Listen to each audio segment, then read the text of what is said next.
refining fire. Tempat api yang akan memurnikan kita, yang akan membersihkan kita, saudara. Karena kita pikir kadang kita sudah bersih, sudah lama ikut Tuhan. Tapi ternyata masih banyak elemen, masih banyak unsur yang Tuhan perlu bersihkan. Cara pembersihan Tuhan yaitu seperti seorang yang duduk dan memanaskan perapian. Dan kemudian di situ ada silver, ada gold. Ya, menjadi emas yang murni. Bukan emas Joko saudara ya. Emas yang benar-benar murni. Dan itu memerlukan proses dan itu memerlukan waktu dan memerlukan kesediaan. Tidak ada orang yang Tuhan ingin memproses lebih indah. Tapi dia tidak mau dan kemudian agenda kita, harapan kita, ekspektasi. Saya harus menjadi indah di dalam Tuhan. Enggak, tidak ada pilihan yang lain. Kita harus masuk ke dalam proses pemurnian. Karena itu salah satu goal yaitu to be like Jesus, menjadi seperti Yesus. Kita baca satu firman Tuhan yang berkata, saudara, bahwa pemurnian itu adalah cara Tuhan untuk membersihkan hidup kita. Cara Tuhan membentuk kita. Cara Tuhan untuk membuat kita menjadi indah, saudara. Firman Tuhan berkata, refining fire. Salah satu ayat yang saya ingin kita baca dalam Ayub, dicatat saudara, bahwa kalau kita mengalami dimurnikan oleh Tuhan, karena Dia tahu jalan hidup kita. Setuju, boleh katakan amin. Nah kalau mau catat ayatnya boleh. Di dalam Ayub 23. Ayub 23 dikatakan. Kita baca bersama-sama 1, 2, 3. Karena Ia tahu jalan hidupku. Seandainya Ia menguji aku akan timbul seperti emas. Jadi sejauh mana saudara kadang kita ditenggelamkan oleh keadaan atau oleh kondisi, bahkan oleh orang-orang di sekeliling kita. Tapi kalau kita emas, one day tetap akan timbul ke permukaan. Tetap Tuhan akan bela, Tuhan akan angkat, Tuhan akan nyatakan bahwa anak kesayangan pasti akan ada waktu diangkat oleh Tuhan. Boleh kita beri tepuk tangan yang terbaik. Permasalahannya banyak kali kita masih di musim, di season, sedang dipanaskan Pak, sedang dimurnikan. Api itu gak enak. Api itu panas, api itu mungkin menyakitkan. Saudara, ada beberapa hal yang saya catat di sini, saudara. Saya catat beberapa catatan ditulis seperti ini. Tuhan menggunakan kesulitan dan cobaan untuk membersihkan kita dari dosa dan kebiasaan buruk. Sehingga kita menjadi lebih seperti Dia. Jadi dibersihkan oleh Tuhan. Ada satu lagu lagi yang berkata bahwa proses pemurnian ini membantu kita apa saudara, tumbuh lebih kuat, stronger. Dan lebih setia kepada Tuhan, saudara. Karena proses kita dimurnikan membuat kita pegang erat Tuhan. Setuju, boleh katakan amin. Dan membuat kita menjauh-jauh lebih kuat. Orang yang sudah biasa ke gym ya, angkat beban 1-2 kilo. Itu ketika dia udah biasa angkat beban 10 kilo, 1 kilo itu biasa banget saudara. Seorang teman saya kemarin pas ketemu berapa waktu dan dia bilang dia ikut maraton di London saudara. Dan jauh sekali, ini perempuan saudara, itu larinya jauh. Saya pikir aduh dia perempuan loh, sama besar dengan saya. Nah saya tanya bagaimana caranya? Dia bilang larinya pelan-pelan dulu, jaraknya deket dulu. Lama-lama bisa jauh dan saya bilang ada berhentinya, enggak ada berhenti. Nasi itu udah dikepal-kepal di sini seperti bulat-bulatan. Dan sebelum dia lari dia sudah makan yang banyak karbo, sudah nasi sebanyak-banyaknya. Supaya apa? Ada energi. Sampai dia bilang besok mau lari, dia gak bisa tidur 1 malam. Aduh Tuhan bagaimana ini katanya. Karena lari perlu energi. Jadi sepanjang jalan itu cuma ada minuman dan ada nasi yang dikepal-kepal saudara. Saya bilang gak bisa berhenti dikit kayak ke warung dikit. Gak bisa gitu. Lari terus, pokoknya gak boleh berhenti. Dalam hidup kita sama saudara. Kadang-kadang kita lelah mau berhenti di tengah jalan. Tapi Tuhan akan menguatkan kita untuk tetap let's run. Tetap lari, berjalan bersama dengan Tuhan. Setuju, boleh katakan amin. Badai boleh ada. Dikatakan bahwa singa boleh mengaum, kesulitan boleh datang menghadang. Tapi kalau Anda dan saya berjalan bersama dengan Tuhan melewati api pencobaan, api pemurnian, kita akan jauh lebih kuat, kita akan menjadi lebih setia. Karena kita tahu bahwa Tuhan itu ada di setiap musim. Ada satu statement juga yang saya catat seperti ini. Meskipun proses ini bisa menyakitkan. It's hard ya. Tetapi dikatakan Tuhan tidak membiarkan kita hancur. Tidak ada pernah agenda Tuhan kesulitan, masalah membuat kita hancur. Enggak pernah. Tapi yang ada dia katakan melainkan kesulitan ini adalah bagian dari proses penyempurnaan rohani kita. Jadi ada bagian yang enggak bersih dibersihkan. Suatu waktu saya ada di Papua dan saya dibawa ke satu tempat. Dia bilang, "Pastor, ini air yang mengalir ini kayak selokan gitu. Ini emas semua." Emas. Astagfirullah. Emas semua. Aduh, nggak ada plastik, saudara. Pikir kan bisa masukin, saudara ya. Gitu. Emas semua ini. Saya pikir perasaan cuma batu-batu kerikil ini. Saya perhatikan lama-lama dia bilang, "Pastor, lihat yang kilap-kilap kadang begini. Itu emas, cuma kayak kecil-kecil." Terus saya bilang, "Bagaimana cara ngambilnya? Kalau cuma kayak pasir-pasir atau apa?" Dia bilang, "Pastor, ini akan diambil semua." Ketika diambil di wadah dan kemudian mereka pendulang-pendulang emasnya akan dibersihkan. Ini bukan emas. Emas Joko, saudara Bambang, misalkan saudara ya. Yang emas beneran itu yang tetap stay dan harganya mahal. Yang bukan, ini yang bukan, ini tanah-tanah, ini mineral, ini cuma batu-batuan, dipisahkan. Suatu waktu saya dan Pastor Dave, kami pergi ke pedalaman dan ketika sampai di sana di Papua, saudara, ibu mau masuk sampai ke dalam. Semangat. Oh bisa masuk, bisa. Oh oke. Tapi biasanya harus ada orang yang ngantar. Nah di dalam Bu, saya akan tunjukkan bongkahan emas. Satu-satu begini emas. Dalam pikiran, gampang sekali ya dapat emasnya. Tapi Bu, di sana banyak buaya. Oh gitu, darah Yesus. Tapi ibu mesti bawa garam, terus masih banyak orang-orang yang bisa makan orang. Oh gitu. Saya dari gitu. Sedikit lemas saudara. Mana suami ganteng gitu kan saudara. Sedap. Tapi karena saya kita mesti cinta Tuhan. Ibu mau masuk bisa. Kayaknya dia, Bu maaf yang nganter lagi gak ada. Dia yang bisa ketemu dengan orang-orang yang bisa menyerang itu. Dan baru dengar kabar Bu, baru ada pendeta yang dimakan. Oh gitu. Makasih Tuhan. Akhirnya saya pengen masuk saudara. Dengan harapan mau lihat bongkahan emas. Tapi kemudian mereka bilang janganlah Bu. Nanti bahaya di sana. Baru pendeta Bandung baru dimakan. Aduh saya bilang luar biasa hidupnya sudah menjadi berkat.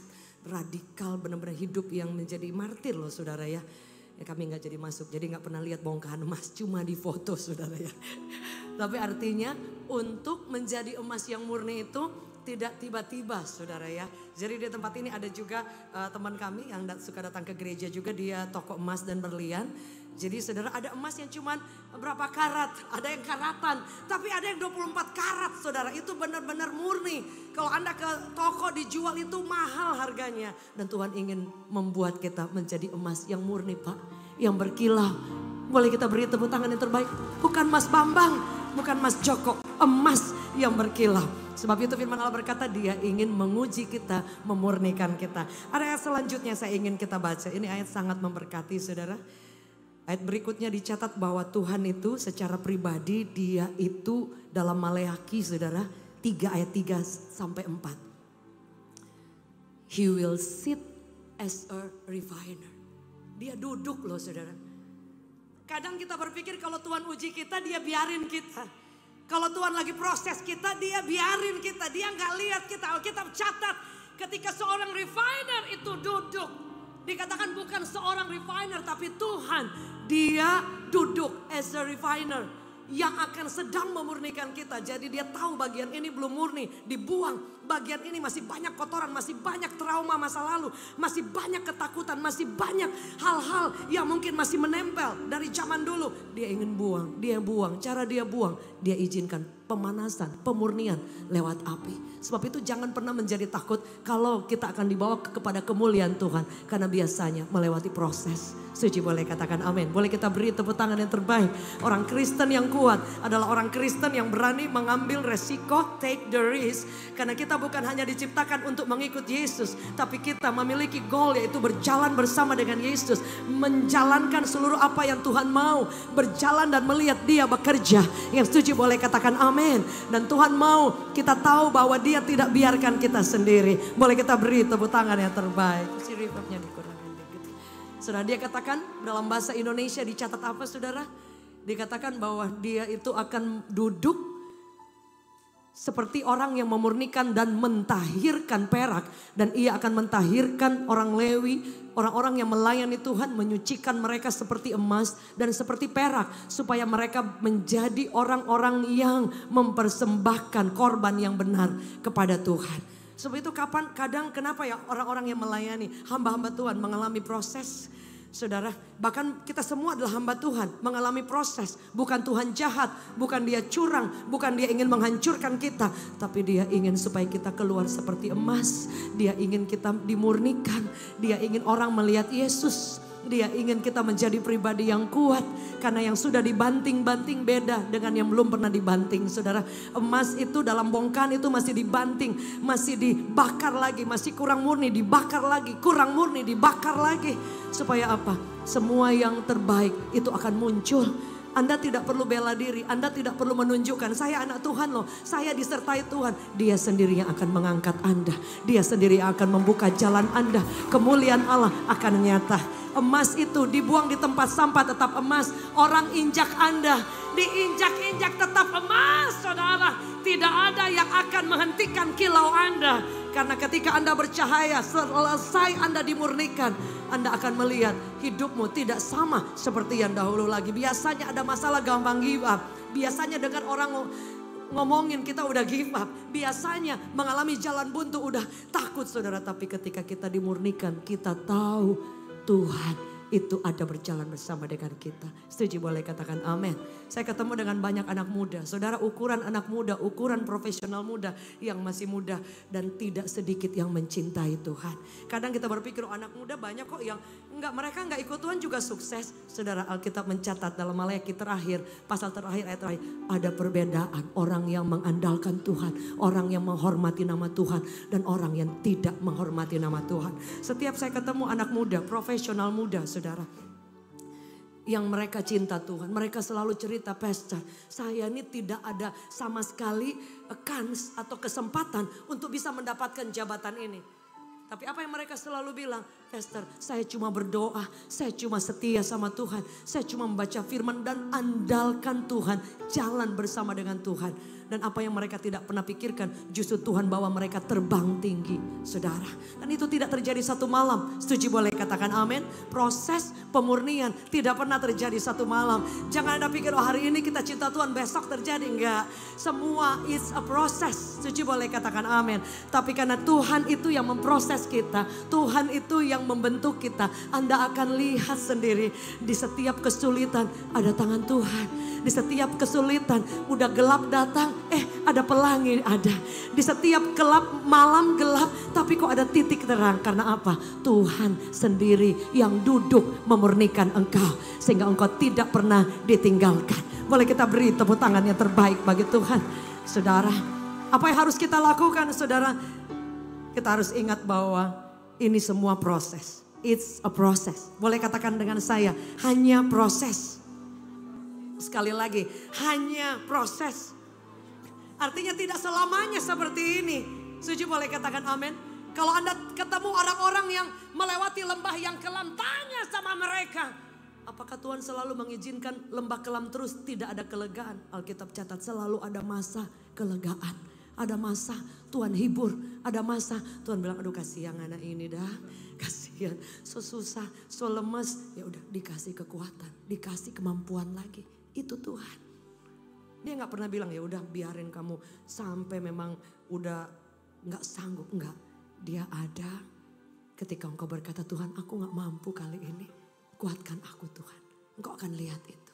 Setuju, boleh katakan amin. Sebab itu ketika melewati proses selalu ingat, it's just a process. Akan lewat nanti, pasti akan lewat. Dan Tuhan mau juga jangan stay di situ. Lihat sesuatu yang besar yang Tuhan siapkan. Setuju, boleh katakan amin. Hidup kita seharusnya berjalan bersama dengan Tuhan. Kalau ada Kristen progresif, ya kita tidak sepakat itu. Tapi kehidupan yang progresif itu kita sepakat. Setuju, boleh katakan amin. Kalau kita ikut Tuhan dari dulu begitu terus, pertanyaan mungkin kita emas bukan 24 karat. Bukan murni. Jangan-jangan karatan itu yang menakutkan, saudara ya. Jadi kita perlu ngecek, kita ini udah emas beneran atau emas-masan, saudara ya. Tapi kalau kita sedang dibentuk dan kita emas yang sedang dimurnikan menuju emas yang mulia, yang murni sekali, saudara akan lihat. Dia poles kita, dia tutupi semua kelemahan kita, dia bela Anda, dia beri kekuatan, dia tepuk pundak bilang bangun, bangkit lagi, don't give up. Itu Tuhan kita. Karena ketika dia proses kita, dia duduk bareng dengan kita. Dia bilang refiner, God itu menjadi refiner yang sit, yang duduk bareng kita. Kalau dia duduk, saudara baca dalam Wahyu, dikatakan bahwa Wahyu 3 ayat 10 dikatakan apa? Bahwa lihat Tuhan di depan pintu. Kalau kita buka dia ketuk, dia masuk, dia berapa? Dia duduk. Saudara bayangkan kalau Tuhan duduk bareng kita. Bahkan cuma bukan duduk, dia bilang apa? Dia akan makan bersama dengan Anda dan saya. Di meja makan ada conversation, betul? Ada ngobrolan. Sebab itu kalau Anda memiliki Tuhan yang mati, mungkin Anda akan takut. Tapi kalau Anda dan saya memiliki Tuhan yang hidup, talk to him, bicara kepada dia. Dan buka hati supaya dia masuk, dia duduk bareng, dia makan bareng. Dan bisa cerita apa saja yang Anda ingin cerita kepada Yesus. Yang pasti dia duduk bersama dengan kita. Dia dengar keluh kesah kita. Dia kuatkan saat kita bilang, Tuhan aku gak mampu, aku gak ngerti, aku gak tahu harus buat apa. Kemarin saya bertemu dengan seseorang, dia kehilangan suami tercintanya yang hidup sehat, yang olahraga semua sehat. Dan dia bilang seperti dicuri oleh Tuhan. 4 tahun dipanggil, ketemu saya masih dengan bercucuran air mata karena dia bilang sangat tidak mudah untuk melepas, itu sangat tidak mudah. Tapi apa yang dia bilang? Tapi ternyata Tuhan itu baik. Dia tetap memberi kekuatan, dia memberikan kemampuan. Sehingga saya bilang, apa yang ibu pelajari? Di situ saya lihat bahwa hidup itu sementara. Dia bilang, yang kedua, jangan pernah terlalu menggenggam erat apa yang kita punya. Karena hidup kita bukan kita punya, Tuhan punya. Sebab itu kita harus selalu menghargai setiap kesempatan, setiap waktu. Dan ketika dia bilang bahwa ketika di situ dia tahu bahwa kalau Tuhan mengambil, Tuhan akan memberi kekuatan. Dan situ dia tahu bahwa Tuhan tidak pernah salah dalam setiap kehidupan. Saya percaya Anda dan saya setuju boleh katakan amin. Bahwa apapun dalam hidup kita itu temporary, sementara saudara. Akan ada waktunya mungkin hal yang Anda pegang erat diambil. Dan itu Anda melewati proses yang tidak mudah. Tapi kabar baik, Yesus duduk bersama dengan Anda. Dia duduk bersama, dia cares about you. Dia peduli akan Anda saudara. Dan dia tidak akan berhenti sampai di situ. Setuju boleh katakan amin. Kita beri tepuk tangan yang terbaik. Apa yang harus kita lakukan? Yang kedua, kita harus ingat bahwa kita pasti bisa melewati semuanya. Setuju boleh katakan amin. Karena kalau kita melewati saudara, kita tidak melewati sendiri. Dan itu yang harus selalu ingat dalam hati kita. Saudara pernah ingat Yusuf waktu dia dijanjikan dia akan menjadi raja. Dia akan menjadi orang yang dihormati oleh adik kakaknya, adik-adiknya semuanya, kakak-kakaknya. Dia akan menjadi orang yang berkuasa. Karena dikatakan semua dalam mimpi itu menyembah dia. Dia paling atas. Tapi kenyataannya sepertinya Tuhan gagal. Kenyataannya dia dimasukkan dalam penjara, di dalam sumur kok saudara. Kalau dia kecewa sampai hari itu, percaya kepada Tuhan tidak pernah terjadi dia menjadi penguasa. Tapi saudara, dia dimasukkan dalam penjara, dikeluarin, dikira mau ditolong, enggak, jadi budak. Saudara itu tidak mudah. Sebab itu jangan berhenti kalau sedang diproses.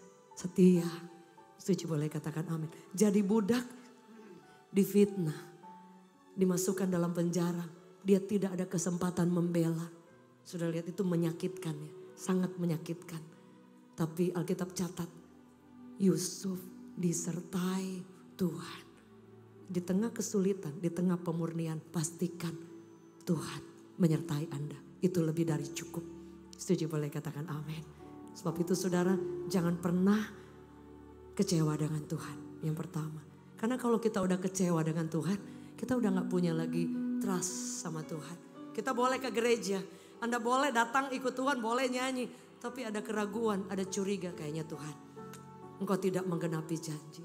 Karena orang yang kecewa, dia akan kehilangan trust. Betul? Orang yang kecewa, energinya itu langsung drop. Orang yang kecewa, itu akan mudah terombang ambing. Orang yang kecewa, seperti piring yang gampang sekali pecah. Saudara, sebab itu yang kita lakukan, jangan kecewa. Boleh katakan bersama dengan saya, aku tidak kecewa. Amin. Apapun itu saudara, orang Kristen harus menjadi orang yang radikal. Apapun itu, no matter what, apapun yang terjadi hari esok, semua yang terbaik yang Tuhan siapkan, pasti Tuhan ada di sana. Anda tidak akan kecewa. Setuju? Boleh katakan amin. Boleh sekali lagi katakan, aku tidak kecewa. Itu yang akan membuat Anda berjalan terus dan sabar menunggu kapan emas itu murni itu akan timbul, saudara. Dan yang kedua, apa yang harus kita lakukan, saudara? Kita harus tahu bahwa kita tidak melewati sendiri. Kita melewatinya bersama dengan Tuhan. Boleh katakan dengan saya, aku melewati bersama Yesus. Amin. Anda tidak sendiri. Setuju? Boleh katakan amin. Kesulitankah itu? Penderitaankah itu? Masa-masa yang tidak Anda mengertikah itu? Kabar baik, masih ada Yesus, masih ada mujizat. Boleh kita beri tepuk tangan yang terbaik. Masih ada Yesus, masih ada jalan, saudara. Kami bertemu dengan banyak orang yang mereka bilang, pastor, tertutup semua jalan, tertutup, tidak ada harapan. Tapi saya bilang, kalau kita jalan sendiri pasti tertutup. Jalan bersama dengan Yesus, jalan bersama dengan Yesus. Dia di depan, kita di belakang, biarkan dia buka. Dan dia berkata, I am the way, aku adalah jalan. Tidak ada orang yang dapat menutup jalan Anda kalau dia buka. Setuju? Boleh katakan amin. Karena kita memiliki Tuhan yang berjanji, dia memurnikan Anda dan saya. Dan Anda akan timbul seperti emas. Alkitab mencatat orang yang memberi hidupnya, menyucikan dirinya dari semua hal yang tidak benar. Anda akan menjadi perabot yang mulia, dipandang layak. Sebab itu one day engkau akan lihat kenapa Tuhan buka jalan, kenapa Tuhan angkat, kenapa Tuhan bela, kenapa Tuhan turun tangan.